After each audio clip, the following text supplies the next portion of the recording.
Hmm.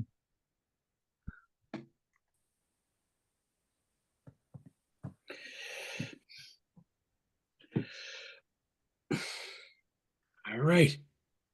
6:30.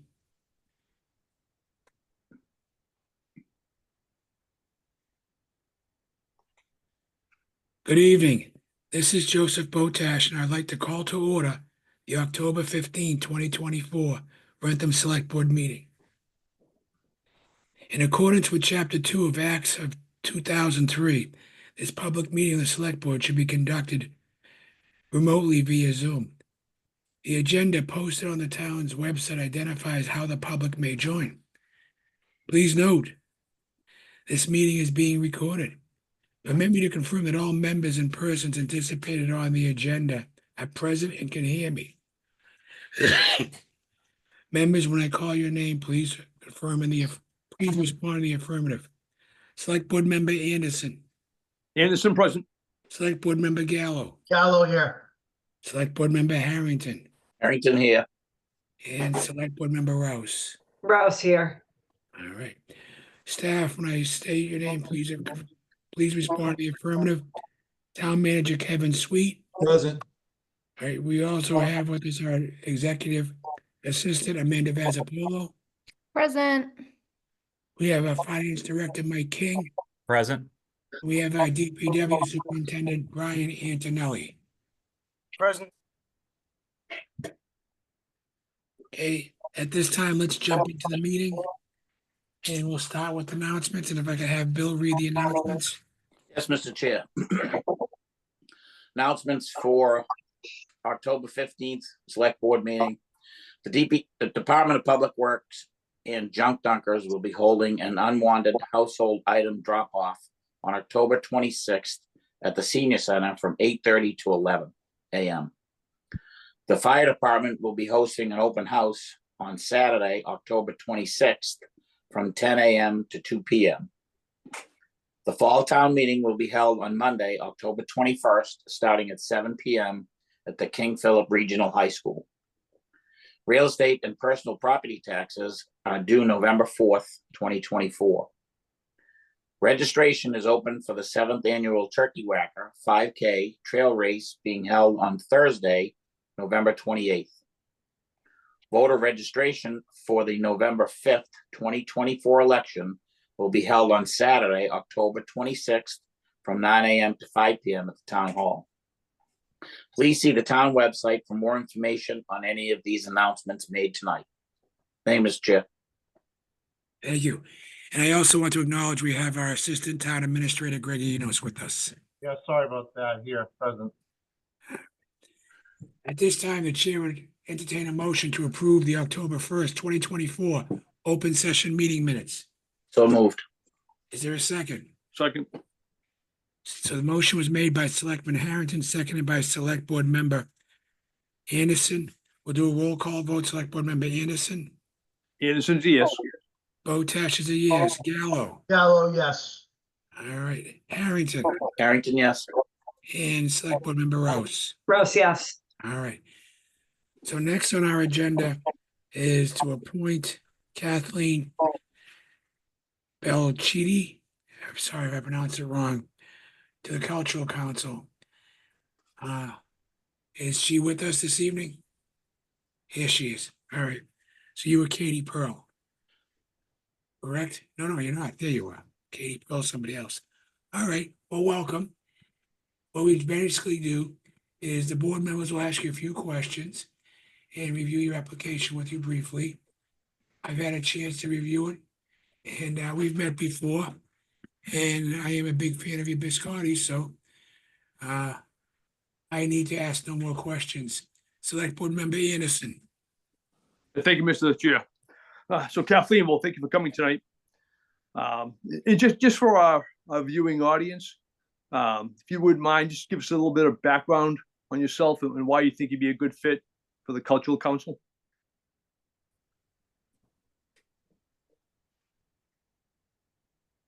Kathleen, you're muted. Oh my God, here I think I've been being so clever and witty. Typical. Okay, so I moved to Wrentham in 2011 and I still live out in Sheldonville, lived on Amber Drive. Now I'm on Hancock Street. And I have been baking biscotti for 59 years. I've been in business for 9. And I always call this my lemonade stand. My husband was my biscotti baking partner. I had learned from my mother-in-law 59 years ago. And we always baked it for holidays and family events. And his specialty was turning it on the second bake. Sadly, he was diagnosed with Alzheimer's in his 50s. Brilliant, brilliant engineer. And as he disappeared, he could still turn biscotti. So after he died, I started this business to give back to Alzheimer's and to refill the bank account.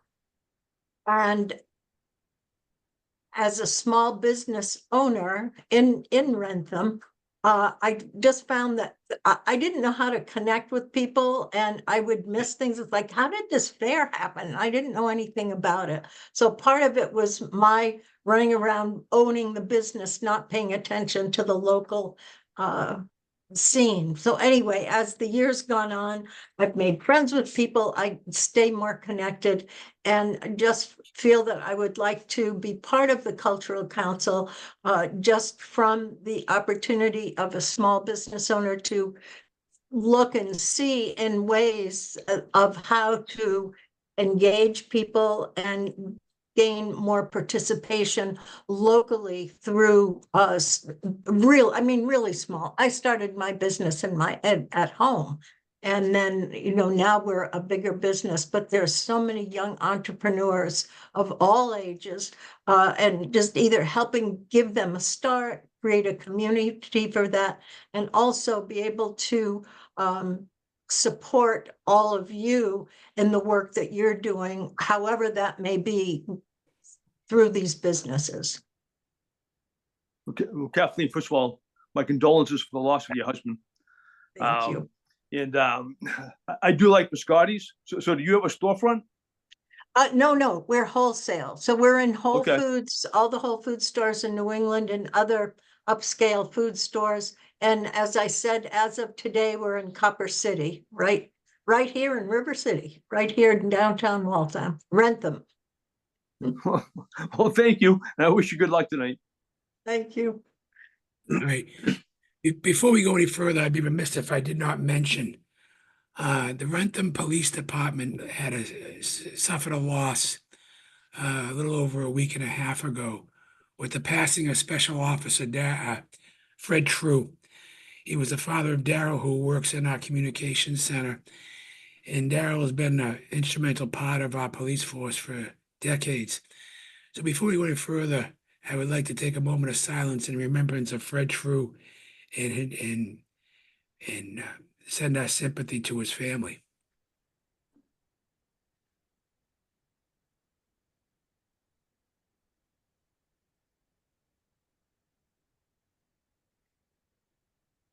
Thank you. Next, Select Board Member Gallo.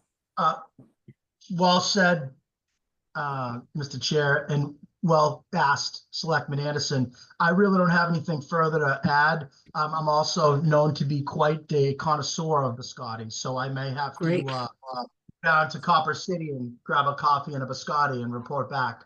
But all joking aside, thank you so much, Kathleen, for your interest in getting involved with the community. It takes a village, and it takes wonderful people with great experience like yourself in order to make our town successful. So thank you so much. I wish you the best. And I have no further questions. Thank you, Chris. Select Board Member Harrington. Thank you, Chair. Well said, Chris. I wholeheartedly support all our citizens that want to volunteer on boards and make Wrentham a better community for their part. Appreciate you volunteering to serve, and look forward to meeting with you. Thank you, Bill. Right, Select Board Member Rouse. Hi, Kathleen. I look forward to meeting you in person, face to face, but your introduction was excellent. I have no further questions. I think your experience and your interest in the town is going to be a great addition to this council. So thank you for your interest and your time and wanting to give back to the community. Thank you. I just have one quick question for Amanda. It says that the term will be expiring on June 30th, 2024. We make the motion. That date has passed. Could you provide me the correct date? Yes, Mr. Chair, it's gonna be June 30th, 2025, please. All right, thank you. So there's no further discussion at this time. The chair entertain a motion to appoint. Kathleen, how do you pronounce your last name? Bellici, That's a good Irish name. Kathleen Kathleen. Bellici. I am. I started as a Quinn. I just married a Bellici. Kathleen Bellici to the Cultural Council for a term effective immediately and expiring on June 30th, 2025. And before I forget, we did have a letter from the chair of the Cultural Council providing support. So Is there a second? Second. Okay, motion made by Thank you. Select Board Member Gallo, seconded by Select Board Member Anderson. Now we'll do a roll call vote. Select Board Member Anderson. Anderson's a yes. Botash is a yes. Select Board Member Gallo. Gallo's a yes. Select Board Member Harrington. Harrington, yes. And Select Board Member Rouse. Rouse, yes. All right, that passed 5-0. So Kathleen, you're gonna have to visit our clerk's office to get sworn in, and she'll give you information on taking the course for the state ethics, and you'll be all set. Thank you. Thank you Thank very you. much. All right. And next on our agenda is we have a special one-day license application for Shoveltown Brewery at the White Barn Farm on November 16th. And I think this has all we've been through this before. Am I correct, Kevin? Nothing's changed? Yes, Mr. Chair, that's correct. Nothing's changed, just another date. All right. Is there any questions? I see that we have representation from White Barn Farm with us. Is there any questions for Chris? No questions, Mr. Chair. All right. And oops, my mouse a little bit here. At this time, the chair entertain a motion to approve the special one-day license for Shoveltown Brewery for the event at the White Barn Farm, 431 South Street on November 16th, and to adhere to any stipulations and entertainment license into the authorized use of electronic signatures. So moved. So moved. Motion made by Selectman Anderson, seconded by Select Board Member Harrington. We'll do a roll call vote. Select Board Member Anderson. Anderson's a yes. Botash is a yes. Select Board Member Gallo. Gallo, yes. Select Board Member Harrington. Harrington, yes. And Select Board Member Rouse. Rouse, yes. Okay, that passed 5-0. Next, we're gonna go to discussion. What is this? Discussion and vote to approve the updated language on H-4866. I'd imagine either Town Manager Sweet or our Finance Director is gonna speak on this. I'm not sure which one. Yeah, Ms. Chair, this is updated language that was provided back from the state, from State House Council with regards to language that they would like to see changed. We've had some discussions around this prior to, even before the article itself was passed at town meeting, regarding concerns around if you recall, the additional 7 licenses. And we've gone back and forth on some language versions of, and they want to be more specific as to specific locations and things like that, as is referenced in the attached documentation. I think that's pretty straightforward, with where they're at. And if you recall, there was a lot of concerns around the way the prior additional licenses were specified and for location, so they've kind of pushed back onto what's before you tonight. Okay, so these licenses will not be able to take it from address to address. We have to target addresses or zones. Zoned areas. All right. Select Board Member Anderson. No questions, Mr. Chair. Select Board Member Gallo. Kevin, through you, Mr. Chair. Kevin, can you just confirm how many licenses per zone, just so we're all on the same page? And if someone wants to refer back to this, says three licenses should be established, location within Village Zone B. And then 2 licenses should be established in Village Zone A. That's 5. And then where are the last 2? 2 licenses should be established within Town C1 Plan Development District. Yeah, those are the zoning districts, C1. So essentially the bulk of them is being approved for the old Crosby Valve property, which Yeah. is listed as Village Zone B. The other 2 are Village Zone A, which is essentially kind of everything from sort of regional all the way down to Randall Street. Yeah. Essentially, which includes Cumberland Farms, the former Cumberland Farms property, as well as the town hall. Essentially, all of South Street on the South Street facing is all of Village Zone A, which goes down to, like I said, down to Randall Street. And then the C1 district, I have to pull up. Amanda, do you recall which district that one is in specific reference to? That's the one I have the question on. I know A and B. I'm just curious about C1. It looked like it says for Stonewall Boulevard, which is Future off development site. It's off of 140 by James's. correct, yes. So that ties into some the specifics of that ties into some potentially planned projects that might be coming in, kind of across from the country club, sort of headed from the country club headed south and across where James's roadside and that whole district area. There's potential future development. I know that Mr. DePlacido and who owns a major part of that parcel, as well as some others that might be coming forth with. When they reviewed those, they looked at potential commercial developments that could potentially have future use for citing those licenses. So follow-up question through you, Mr. Chair. So who determined that who's proposing that these licenses go to these 3 spots? Is it the state or is it how we petitioned the state? It's how we petitioned the state. We essentially petitioned initially for the local licensing authority to make that determination. Then they wanted specific locations and specific zones, and then also justification for those specific zones and locations. Which is why obviously, it was a no-brainer kind of for the Village A and B.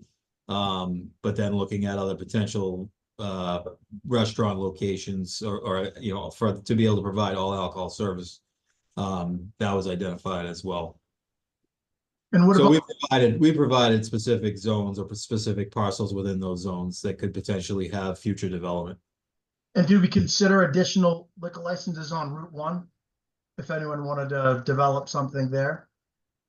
I think that there is some already available in the prior that would allow for those within the existing quota, which is why they were looked at outside of those areas, because the existing quota included Ledgeview and some other additional areas on that particular zone for Route 1. Okay, thank you. No further questions, Mr. Chair. All right, Select Board Member Harrington. Thank you, Mr. Chair. So Kevin, these are specific locations. So once it's issued to an address, they have, similar to the others that we have, they stay there? Correct. So it'd be issued to that zone though. So you could have multiple locations within that, for instance, like Village Zone A. If we had issued, say, Cumberland Farms property converted to a restaurant, they were issued a liquor license, but then something else across the street opened up, we could relocate those or reallocate those within that Village Zone A, but we can't take that Village Zone A issued license and relocate it anywhere else in the town. Okay, all right, and we currently have, if I'm not mistaken, we have, because the restaurant Uno's closed, and we still had one other Correct. full alcohol for basically anywhere we pick and choose. Correct. Okay, so hypothetically, if someone was to want to do a development down in Route 1 area or out at the mall, we would have that option. That's correct. Yeah. Okay, right. If this gets approved as is, the language as is, and somebody were to open, then the board should issue the license in that specific zone area under these additional licenses, if, you know, to kind of locate it there, to free up the ones that we have more flexibility on. Excellent. Okay, thank you. Before I go to Michelle, I have one question for Kevin. Kevin, did we do the outlets on this? Because we could then utilize the one from Uno's as a floater and then designate the outlets as one of these zones. No, the outlets is tapped out for full service restaurants for, at the time, there was no addition. So all of the licenses that could be issued to the license are already issued. Now with obviously the closure of, Uno's, that opens up a license that could be moved anywhere. But there was never a look at, identifying additional licenses for the outlets because they just frankly don't have the, capacity for additional, you know, under their special permit and also under their treatment plant to be able to add any additional flow for a full service restaurant. My thought was to assign a designated address to Uno's, so that can only be used for a restaurant and then free up that one. Yeah, I mean, I wouldn't want to put any restrictions on it because All right, it's not restricted now. all right. So, and we still have available licenses. I will say, I mean, it's disappointing the state's position in all of this. I mean, you know, I fully believe it should have, you know, been made part of the Economic Development Act, which, you know, never moved forward, and it should give that decision-making on where these licenses should be located. It should be a decision of the local licensing authority. We know our town best and we know what benefits our community and our residents, but they've taken that power away, and even with these multiple language revisions, they've done that even more so.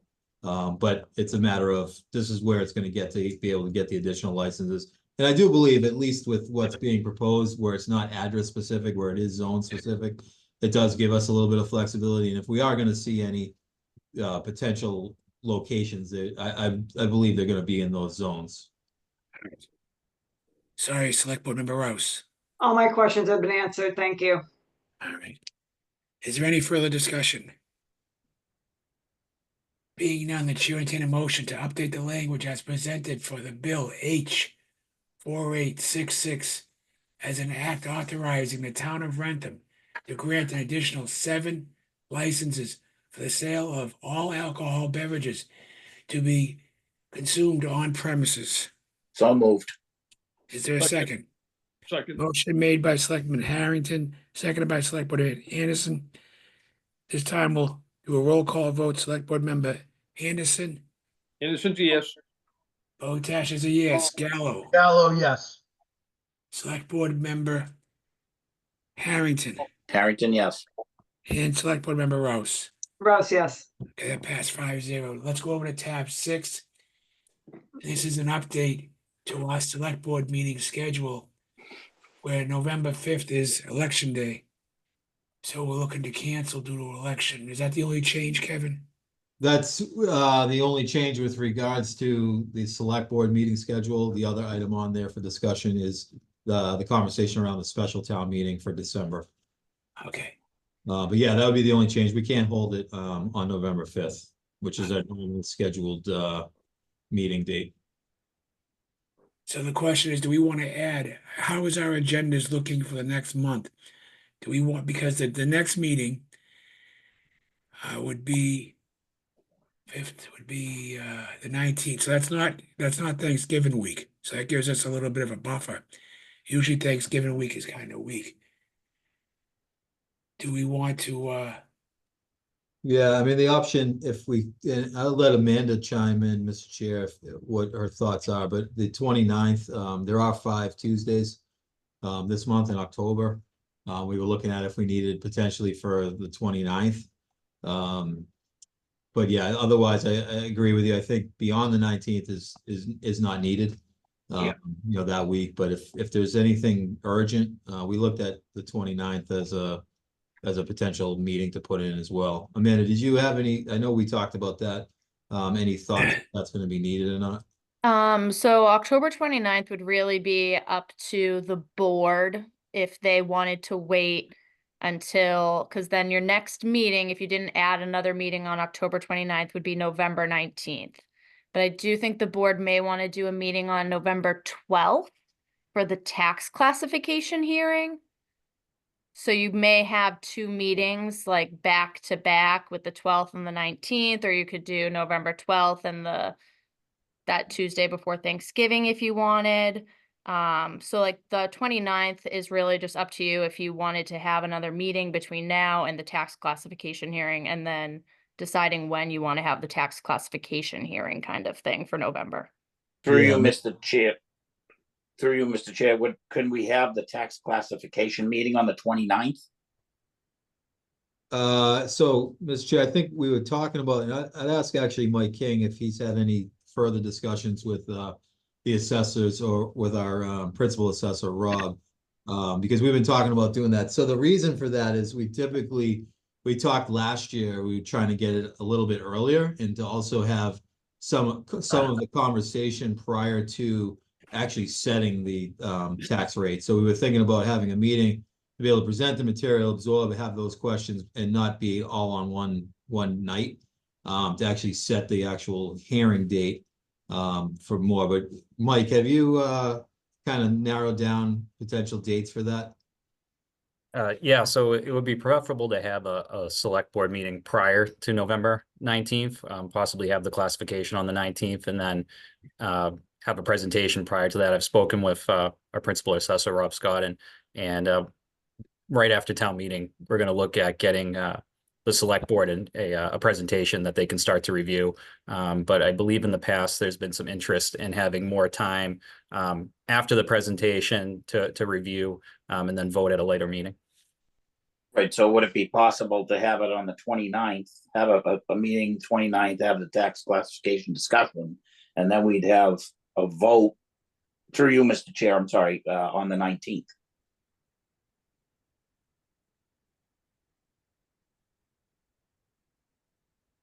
I think it's a possibility. Well, as finance, we can pretty much have the tax recap filled out, assuming that town meeting action goes as planned. And then it would be all about assessing, getting, Rob essentially getting the blessing of his board to move forward with the presentation. Mr. Chair, through you, can I throw out there, is it radical for us to think of doing another day, like the 6th, the day after the election? Or do we want to keep it, do we have to keep it on a Tuesday evening? It can be any day, but since we are remote, so we don't have to worry about the boardroom. My preference, and it's for personal reasons, for my treatments, is I'd rather do the 12th.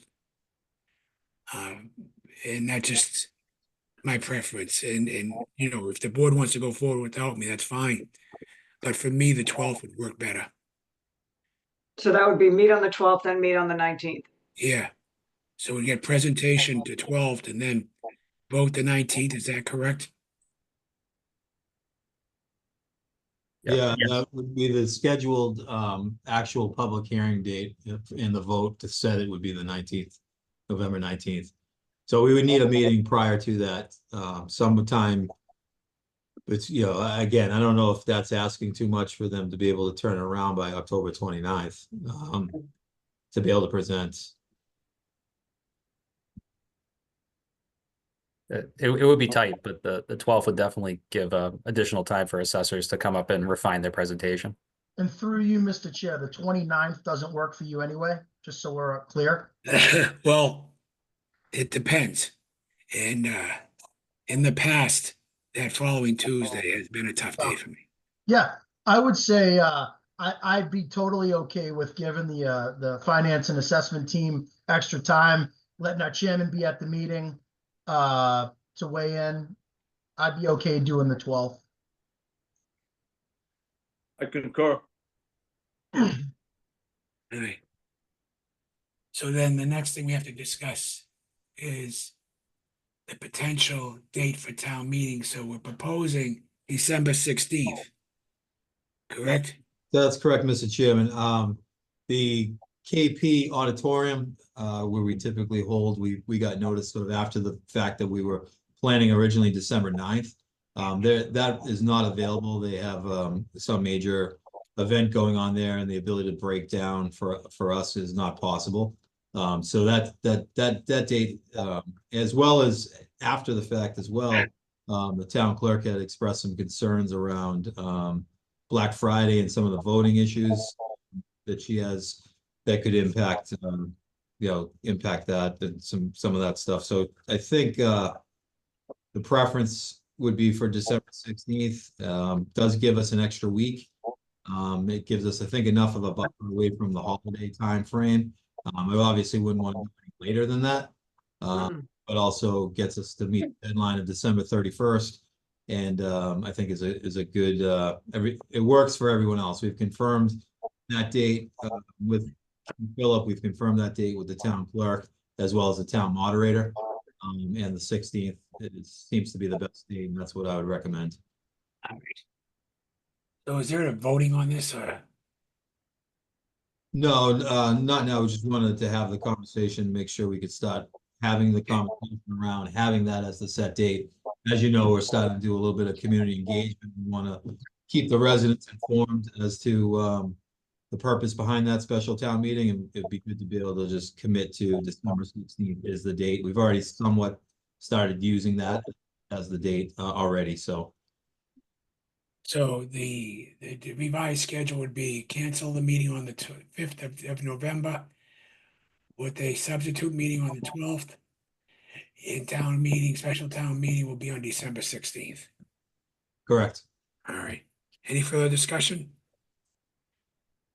Being none, let's move on to tab 7. So this is to appoint a town manager search committee. With Kevin's departure, we need to create a search committee. And there's many ways of doing this. And in the past, board members have brought suggestions to the table and voted on them.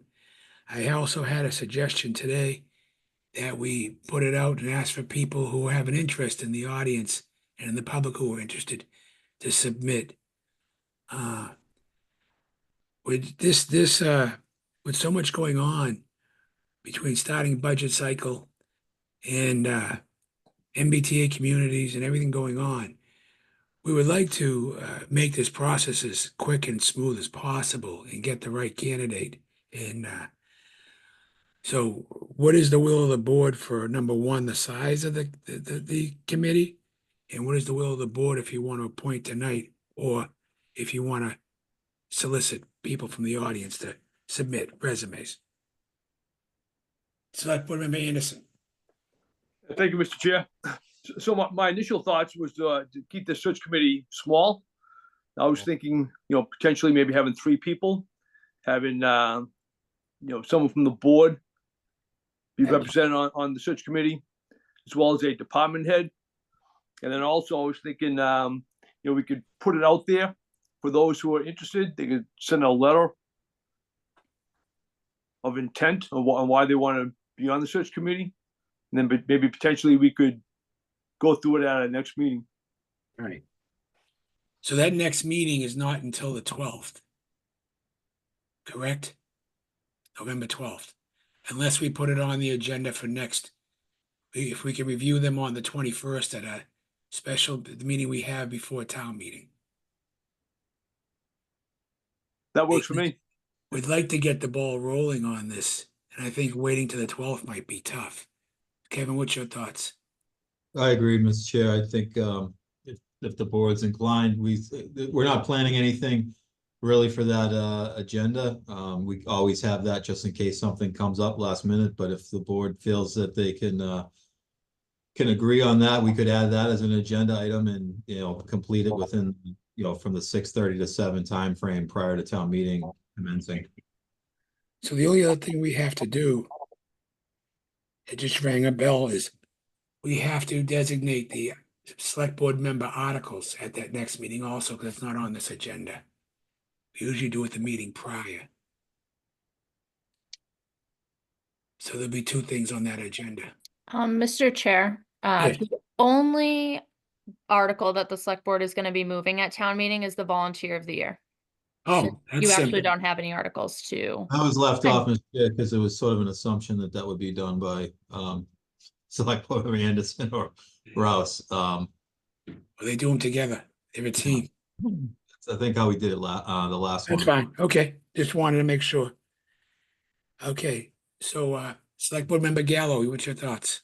Yeah, I think I could get very comfortable with that.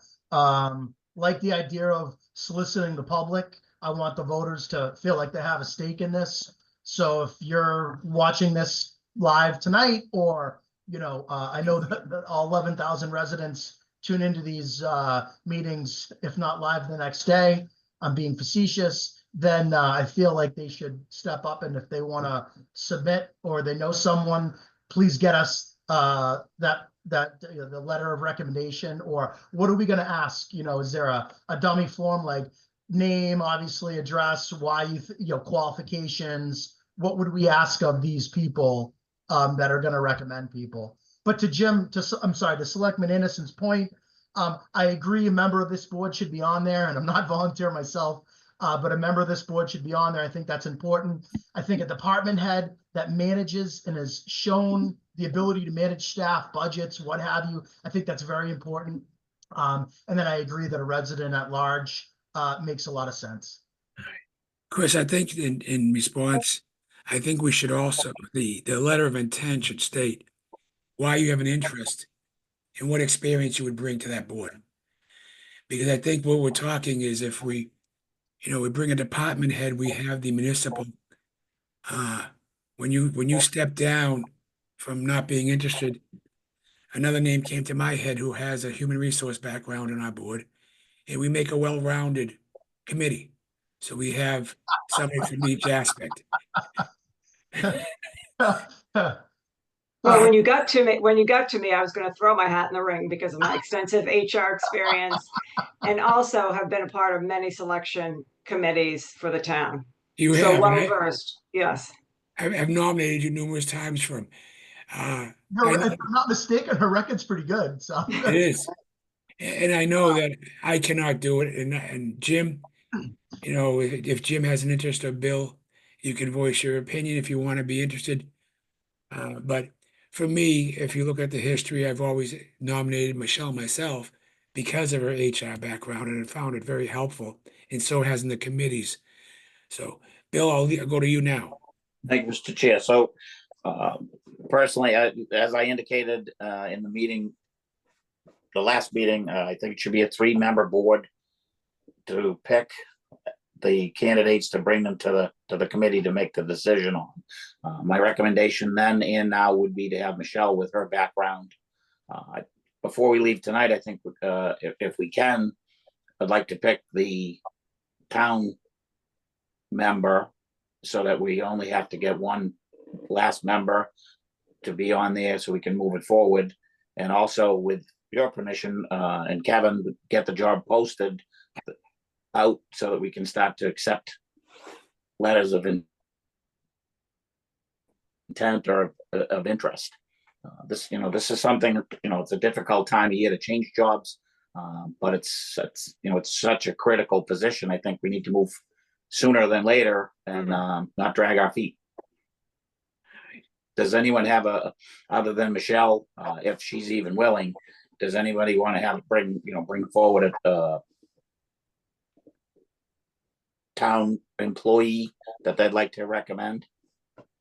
I put a lot of thought into it, and there is one town employee who has put extensive time into search committees, assessments, and things of that nature, and that's Police Chief Bill McGrath, because he does it so well with the police department.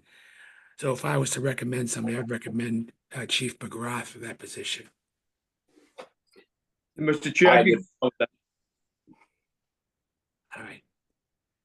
Select Board Member Rouse. So I'm on board with all that's been stated. I think the 3-person committee would be great. I would be more than willing to be the Board of Selectmen or Select Board member as a part of that, with, again, my extensive HR experience, as well as being on search committees for the town in the past.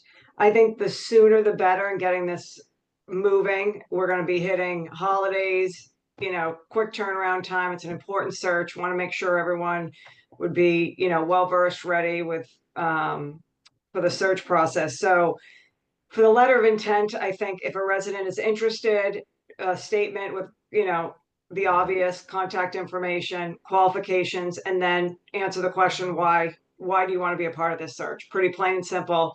I don't think it needs to be that extensive, but enough information for us to make a selection. If I look at the calendar, it sounds aggressive, but I think that we're going to have these in by close of business Friday for them to be kind of accumulated and presented to us for the 21st before the town meeting, and us to be able to make that decision. I agree, but I like I said, we're approaching budget season, and we gotta move on this because, you know, we just got a great accreditation for our budget process and things are going well. We don't want to skip a beat. We don't want to rush this process either. We want to get a quality person. So I think right now is kind of a good time to do it. You know, there's quite a few searches going on in other communities, and we need to act and act fast, like you said. Unless we, I ask, Amanda and Kevin in terms of if we give a deadline for the morning of the 21st, does that give enough time for everything to be put together for us to review for 6:30 that evening? So that gives folks the weekend if they want to submit. And through you, Mr. Chair, how do we get the word out besides this meeting that we're looking for residents at large to submit in such a tight deadline? Can we do one of our Wrentham social media I think info? Amanda is giving me a high Amanda's five. raising her hand. She's high-fiving me. Hey What there. up, Amanda? So I could get an advertisement put up on the website by the end of the meeting saying we're seeking interested applicants for the town manager search committee. And we can get that pushed out on social media, and we could also push it out on the town news portal, which sends out kind of like a press release. So it goes to all the town social medias as well as like other outlets.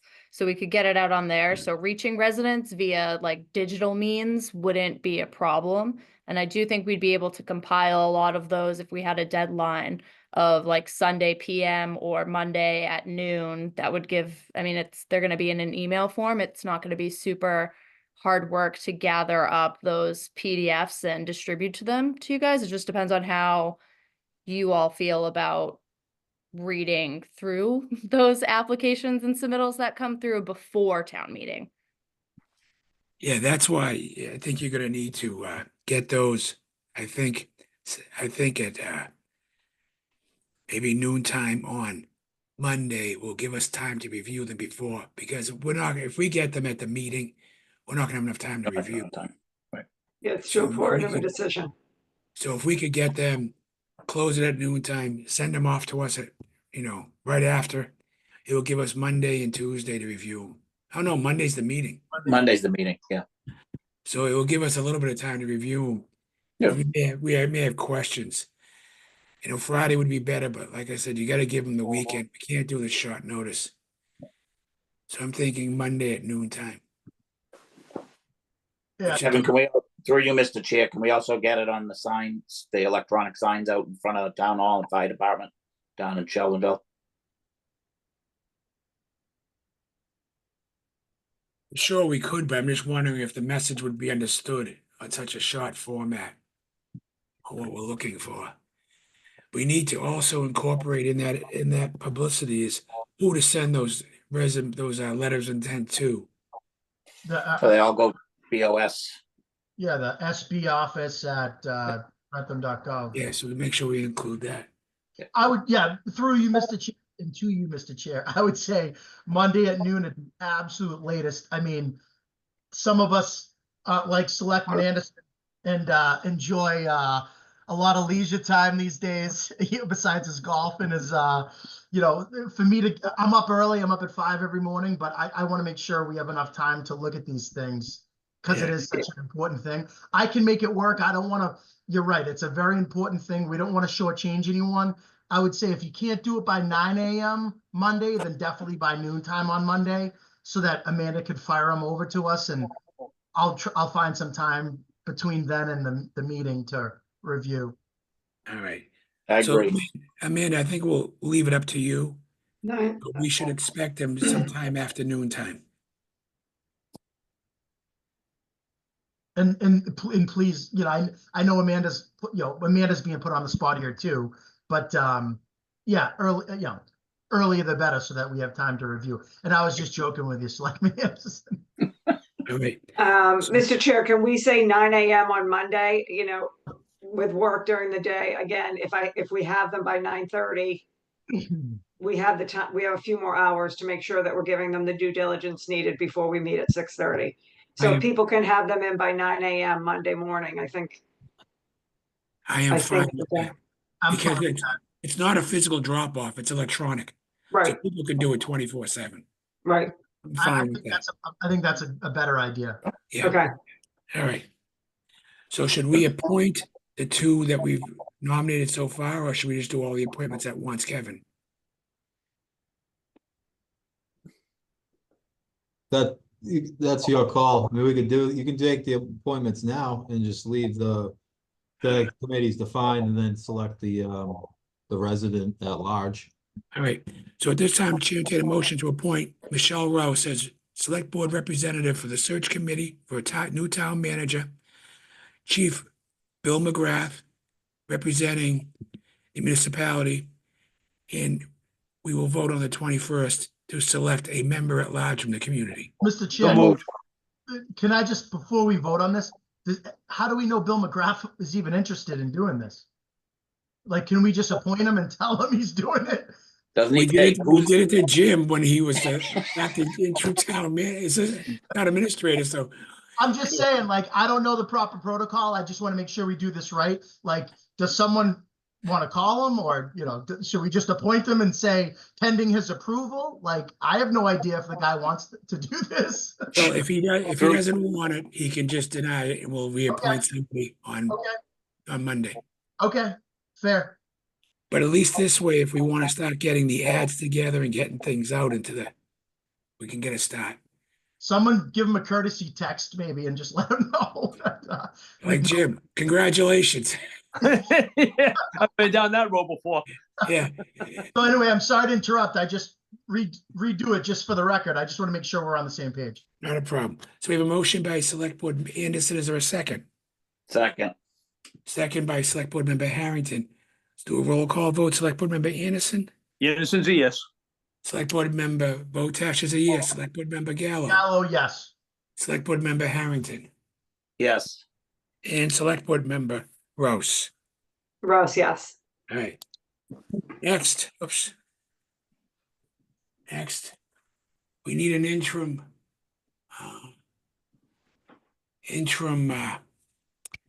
town manager, because Kevin will be departing before we have somebody hired. And knowing we're walking into the snow season and the rain season, we don't want Jim because we'll be closed more than we're open. And it was gracious of Greg to send us an email saying that he did not have an interest in it because he has a full plate of work going on to keep his end moving. So as I go through the process, and I think to have the next one in line, it's sort of like president, vice president. Is it the Speaker of the House, or this is like when Reagan got shot, when the Secretary of State said he was next and whatever. But I think a good candidate to keep the budget going, familiar with what's going on with the grants, not the grants, the bonds and all the process, I would suggest our finance director, Mike King, to step into that position as interim town manager. Jim? Yes, thank you, Mr. Chair. So I've gotten to know Mike King. When we were doing the town charter revisions, he's a very bright young man. I think he's got an interest in becoming a town manager at some point. And so I think this would be a good way for him to get his feet wet, and one, see if he likes it, and two, to see if we as a board, like the work that he does. So I'd be on board with that. Select Board Member Gallo. Yeah, I too have gotten to know Mike King over the last few years. I think he was a great addition to the team. If I'm not mistaken, Kevin, did you hire Mike? Yes, I did. Okay, so we won't hold that against him. But I think Mike has done a fantastic job leading the finance department. I too think he's highly intelligent, responsive. I think he's got a lot of good qualities, and I do recall hearing that this was something that he wanted to pursue at some point. So I do think that's a good idea. And I also do want to just acknowledge and thank Greg, our assistant town manager, for that email that he sent us. And we're going to need Greg a lot to help, with this transition. So I appreciate all the work that he's done and continues to do as a steady hand in that office with the staff and what have you. So yeah, thank you to Greg. And I do as well think that Mike King would make a strong candidate for the interim position. Thank you. Select Board Member Harrington. Thank you, Mr. Chair. Yeah, I agree. Well said, Selectman Gallo. In my time here as a select board, I've got to know Mike, and I think he'd be a good candidate. And also, Greg does a yeoman's job in his position, and appreciate what he's brings to the table. Thank you. Select Board Member Rouse. I concur as well. I think Mike's experience and being able to continue to move us forward with his experience with the finance group and with Greg there too, I think that makes perfect sense. All right. So at this time, Chair would entertain a motion to appoint the Finance Director / Treasurer Collector, Mike King, as interim town manager for 3 months, starting December 5th, 2024. So moved. Second. Okay, motion made by Selectman Anderson, seconded by Select Board Member Rouse. We'll do a roll call vote. Select Board Member Anderson. Innocent, yes. Select Board Member Botash is a yes. Select Board Member Gallo. Gallo, yes. Select Board Member Harrington. Harrington, yes. And Select Board Member Rouse. Rouse, yes. All right. Do we have anything on the MBTA communities on tab 9? Very quick update, Mr. Chair. Go right ahead. Thank you. We have, I've been working closely with Selectwoman Rouse on updates regarding other communities. And I believe she found that one of the towns actually had a very interesting idea of reaching out to the auditor and asking our state auditor to do a fiscal impact analysis on the MBTA communities, both from a revenue perspective and then obviously through an expense perspective, so that we can actually, bring some hard data to the townspeople from the financial ramifications of the MBTA communities law when we vote this, this comes to a vote on the 16th. In that discovery, I believe it was Town Manager Sweet who informed us that not only were a couple of communities reaching out for the fiscal impact analysis, there was another provision that we could ask the auditor to investigate relating to the unfunded mandates law. So if I'm not mistaken, Selectwoman Rouse, through you, Mr. Chair, Selectwoman Rouse and Town Manager Sweet, we drafted 2 letters to send to the auditor trying to achieve both of these goals. Can someone confirm or deny? Through you, Mr. Chair, Selectwoman Rouse, you want to? I believe it was one letter addressing both of them. Oh, I'm It sorry. was one letter. I signed it yesterday electronically. Yeah, it's one letter that's addressing both of those issues. And Amanda reached out to me yesterday, I reviewed it. And I did hear feedback from you, Chris, on it. So I moved it forward and signed it. No, that's great. Is that a fair assessment, Michelle? Yeah. Okay. Yes, it is. I think it'll be very helpful information for us to receive that. And putting in information in terms of the financial impact that this will have on our town and the funds, if any, would be provided from the state. So we'll see.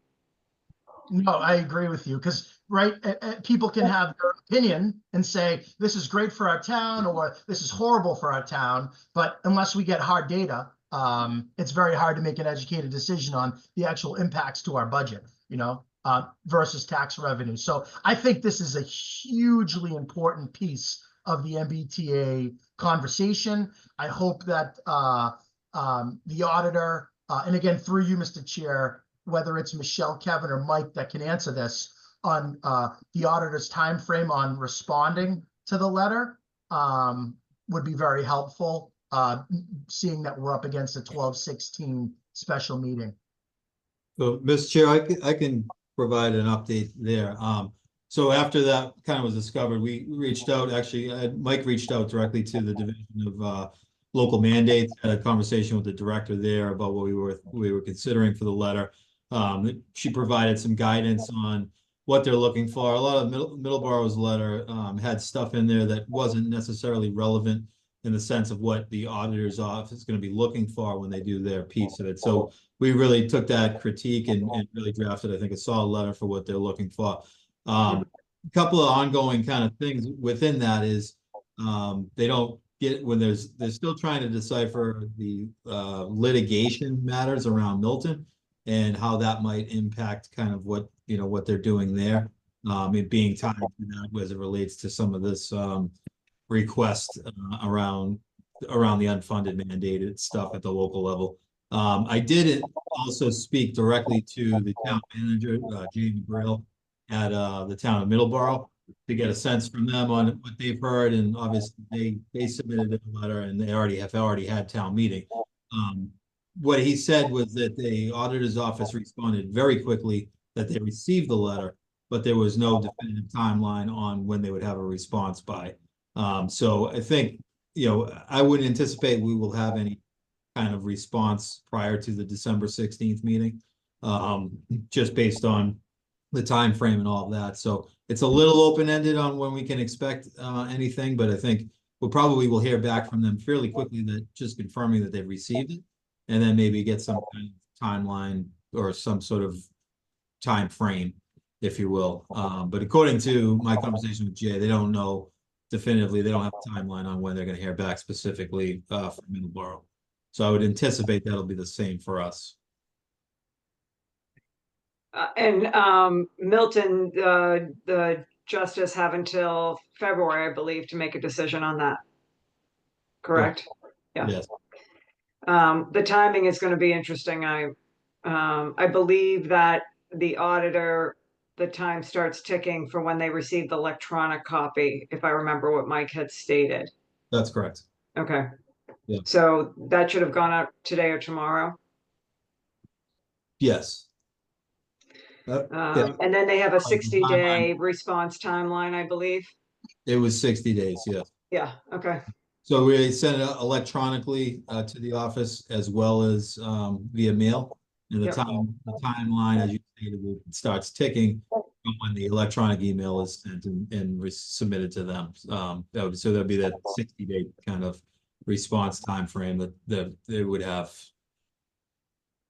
I think Okay.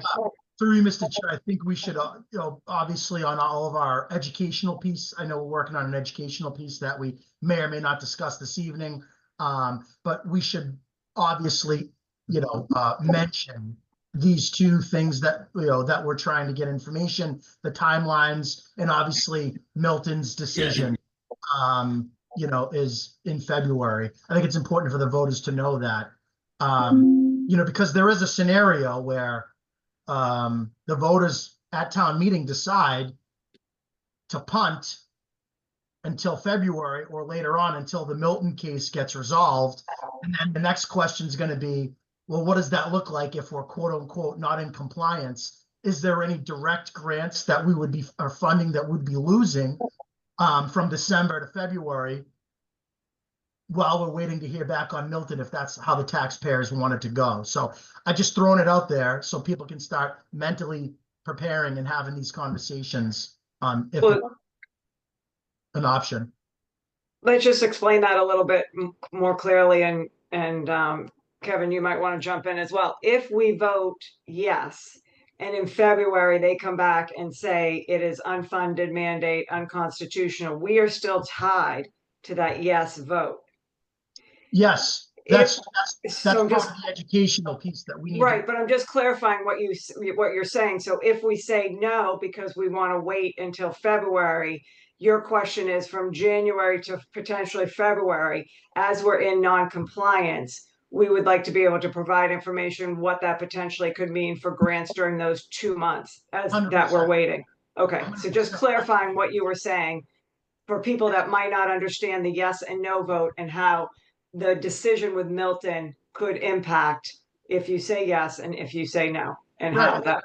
I think that's a great, through you again, Mr. Chair, I think that's a great point, Selectwoman Rouse, that we need to make sure people know that a yes vote means this, a no vote means this. And then if you vote yes, and then it's deemed unconstitutional, to undo it, Yeah. it means this, which is potentially complicated from what I'm hearing. So we just need to make sure that we're educating our voters so that they understand what all this stuff means. Yeah, Mr. Chair, if I could just add to that, I mean, the other caveat to that is you're looking at this from the unconstitutionality of it, which is, you know, and some of the litigation with what Milton is doing. But the other aspect about the potential of a yes vote is if it is determined to be an unfunded mandate, an unfunded local mandate, then what we've essentially by a yes vote, if it were to pass, we have accepted the unfunded mandate. So there's kind of two issues. Yeah. There's the constitutional issue, which is a separate argument, but the fact that if it is determined or deemed an unfunded mandate and the legislative body accepts that or votes yes in the sense of accepting that, we have then accepted any future we've basically accepted the unfunded mandate by adopting that. Which is Huge point. Right, that we need to make sure that we're clearly, letting the voters know so they unequivocally understand that. Correct. But Huge from point. a compliance standpoint, the town, as we've said in the past, if you can't, it's unconstitutional to compel a legislative body on how to vote. So the compliance issue is, yes, we wouldn't be in compliance with the law in the sense of being able to get those grants, but we'll be in compliance by meeting our requirement, which is to bring this to the legislative body for a vote. However they vote, ultimately it's going to impact future grants and things like that. But we're in compliance with the law in the sense of bringing it to our legislative body. Just want to make that clear. Yeah, so there is a requirement to say February or any other future date. If the town has voted it down and it doesn't want to have any kind of reconsideration of it, then at this point it's done. And we would not be for those stated grants, but we have met the compliance requirement to prevent us from being civil litigation and being civilly sued by not complying to the requirement to bring it to the voters. Yeah, through you, Mr. Chair, one additional follow-up comment to that. Kevin, I agree with everything you're saying. The only thing I want to add to that, though, is there could be certain people in the community that are open to not necessarily voting it down, but postponing their vote until we see how the unfunded mandate determination comes back and how the Milton case comes back, how the unconstitutionality comes back. So I think that's why I asked the question. If there are townspeople that are on the fence but want to see how these other determinations come back, we need to be ready to let them know. Are we going to lose any grants? Like, is this going to affect us from December 16th to February whenever? Do we have any grants that we're in jeopardy of losing? I think that's a very important piece of this. Yeah. It'll be December 31st, right? We have to be compliant by December 31st. Right. Correct. Sorry. Yeah. So yes, the answer is definitively. Yeah, I can tell you all 11, but what I can't tell you is the unknowns, which I fully believe will be black labeled, and as does Middleborough. My conversation with them, they believe they already have. And so if you want the definitive, here's the list of 11. Those we can definitively say. What we'll never be able to quantify is those conversations. That's Wrentham. It may not have anything to do with the MBTA, and I don't put it past anybody that's not going to happen, and that's not currently happening. Just to share that. I mean, right? I mean, at the end of the day, there's a lot of latitude with administrative grants and a lot of decision making that are not which again we won't be able to ever quantify, but I don't put it past it that we would not be black labeled for that decision. Gotcha. Thank you for clarification. But okay. I think it's semantics. We're not going to lose 11 grants in 60 days or 90 days time frame. That's what I'm trying to say.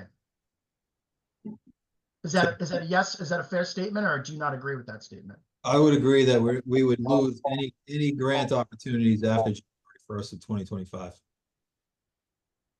Even if it's ruled in February to be unfunded and unconstitutional.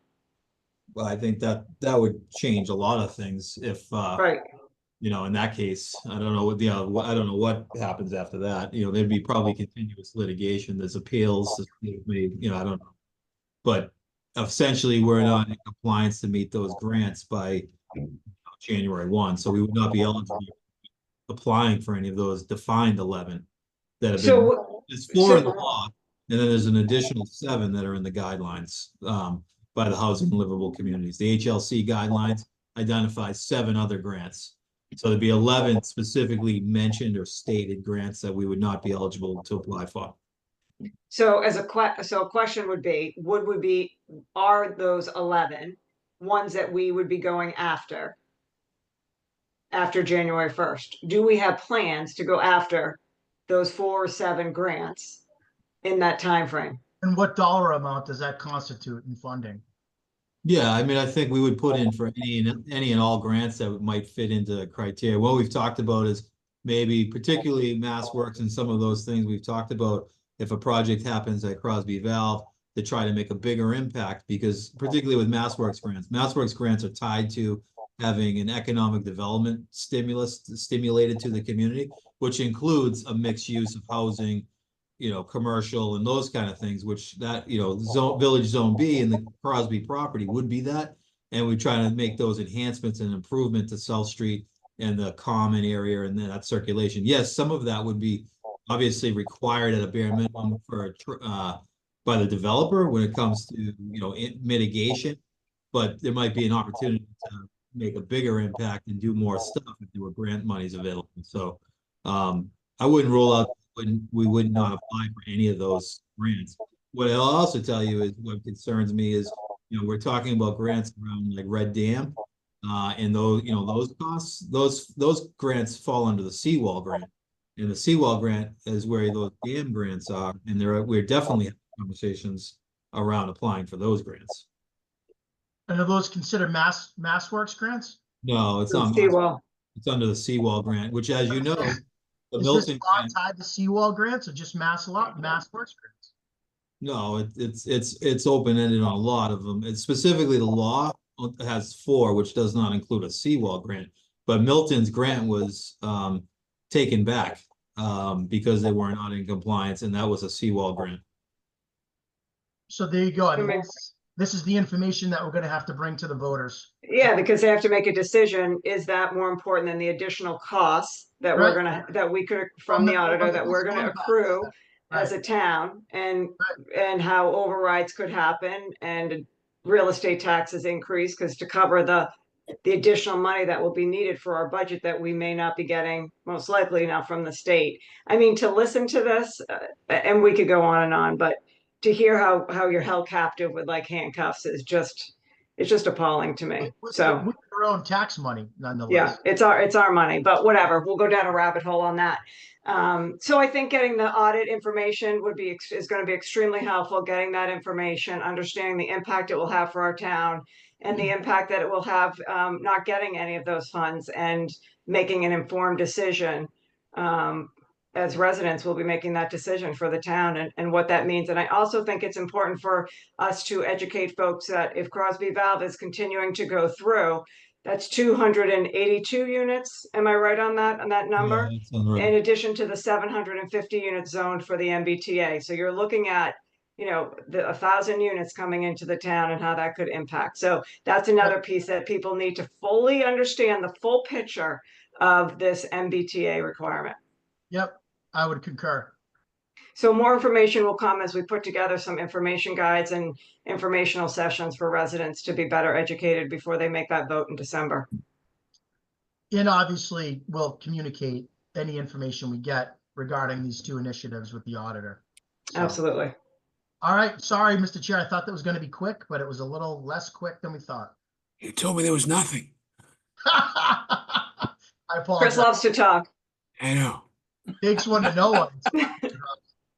All right, let's move on to tab 10, our town manager's report. Thank you, Mr. Chair. Just a couple, I do have just a couple of brief updates. The first one is I'm happy to report that we submitted, well, through the council, town council through their review, as well as council for our third party that is working on the municipal aggregation plan. That has been submitted to the state as of this past Friday, October 11th.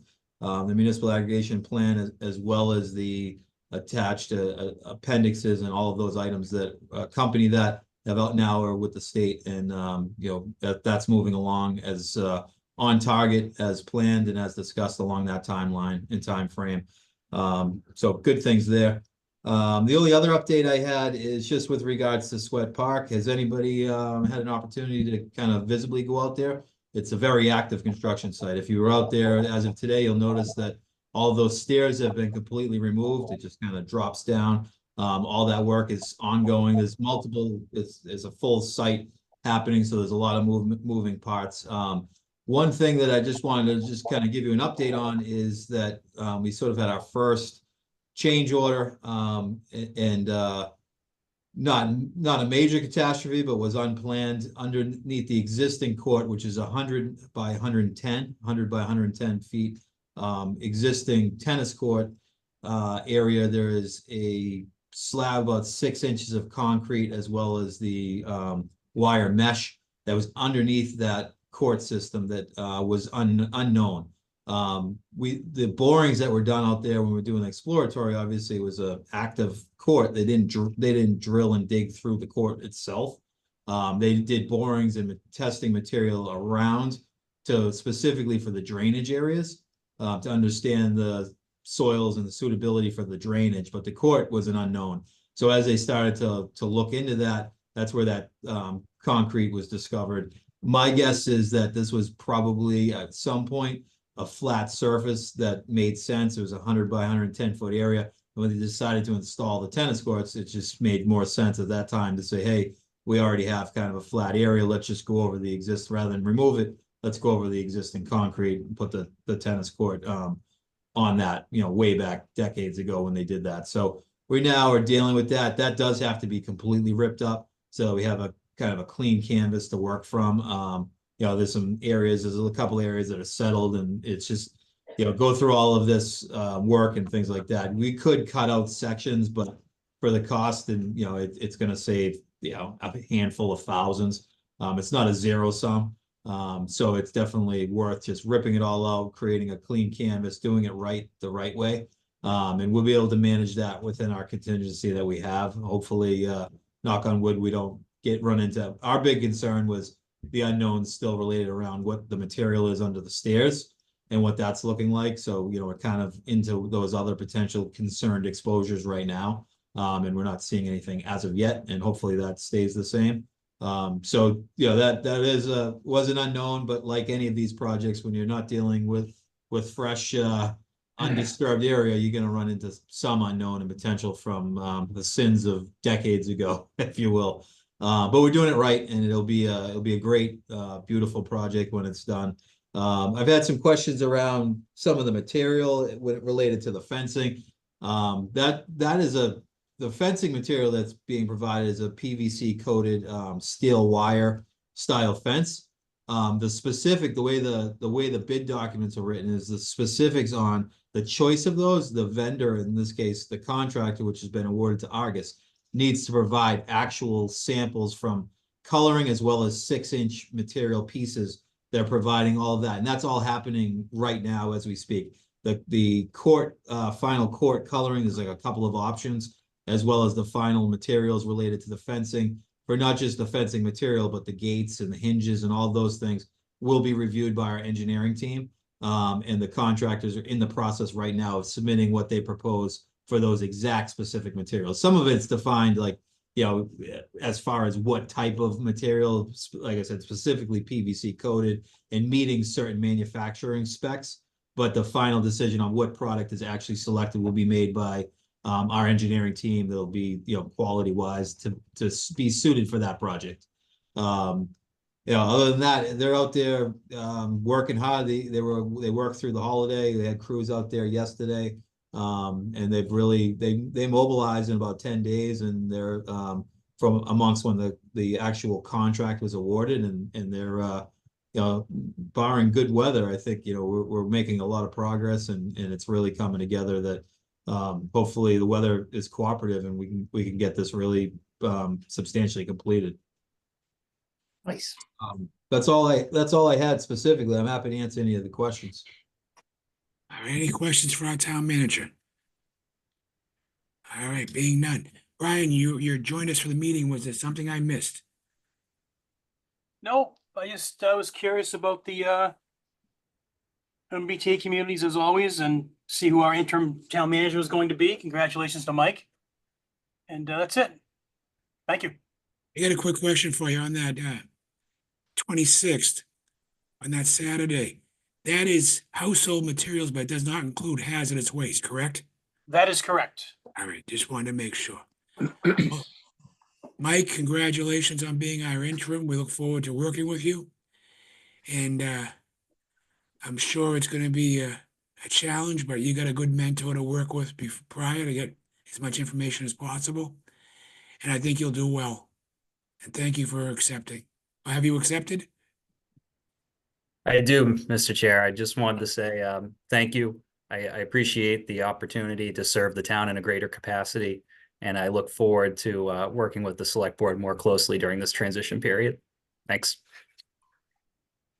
Real quick, I got to tell you, I've gone to many different communities to pull permits for my work, and there's many times I have to go to the assessor's office. And when they see my license, they say Wrentham. They say, "Oh, you stole the good guy, Mike King." So Mike is very well respected by his peers in other communities. So it's great to have you on as one of our team members. All right. If there is no more, Amanda, we good? Should be all good. All right. Select Board Member Anderson, the floor is yours. Thank you, Mr. Chair. With your permission, make a motion to adjourn. Is there a second? I'll second it. Motion made by Selectman Anderson, seconded by Select Board Member Rouse. We'll do a roll call vote. Select Board Member Anderson. Anderson's a definite yes. Botash is a definite yes. Gallo, Gallo.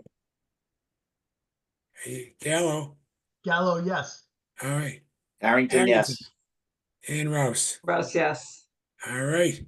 Thank you, everybody. Thank you. Have a good Congrats, evening. Mike. Good night, all. Congrats, Mike.